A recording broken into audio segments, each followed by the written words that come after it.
Romans chapter 8. There is therefore now no condemnation to those who are in Christ Jesus, who do not walk according to the flesh, but according to the Spirit. For the law of the Spirit of life in Christ Jesus has made me free from the law of sin and death.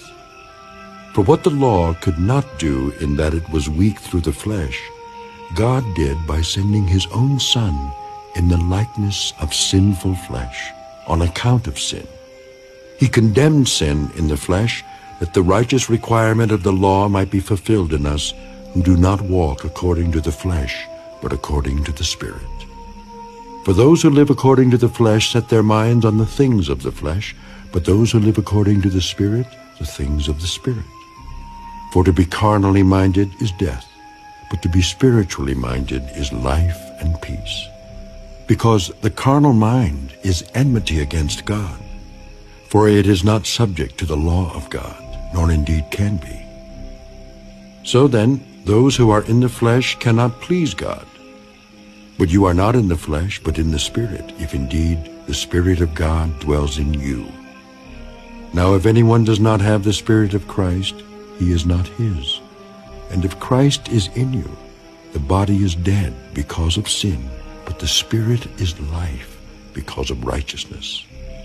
But if the Spirit of him who raised Jesus from the dead dwells in you, he who raised Christ from the dead will also give life to your mortal bodies through his Spirit who dwells in you. Therefore, brethren, we are debtors, not to the flesh, to live according to the flesh. For if you live according to the flesh, you will die. But if by the Spirit you put to death the deeds of the body, you will live. For as many as are led by the Spirit of God, these are sons of God.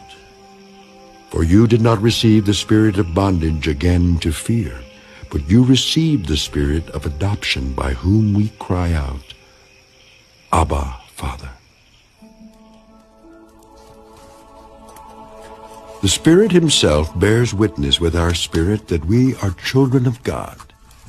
And if children, then heirs, heirs of God and joint heirs with Christ, if indeed we suffer with him, that we may also be glorified together.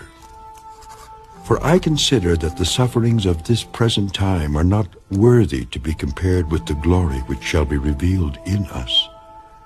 For the earnest expectation of the creation eagerly waits for the revealing of the sons of God. For the creation was subjected to futility, not willingly, but because of him who subjected it in hope, because the creation itself also will be delivered from the bondage of corruption into the glorious liberty of the children of God. For we know that the whole creation groans and labors with birth pangs together until now. Not only that, but we also, who have the first fruits of the Spirit, even we ourselves, groan within ourselves, eagerly waiting for the adoption, the redemption of our body. For we were saved in this hope. But hope that is seen is not hope. For why does one still hope for what he sees? But if we hope for what we do not see, we eagerly wait for it with perseverance. Likewise, the Spirit also helps in our weaknesses. For we do not know what we should pray for as we ought, but the Spirit himself makes intercession for us with groanings which cannot be uttered. Now he who searches the hearts knows what the mind of the Spirit is, because he makes intercession for the saints according to the will of God. And we know that all things work together for good to those who love God, to those who are the called according to his purpose.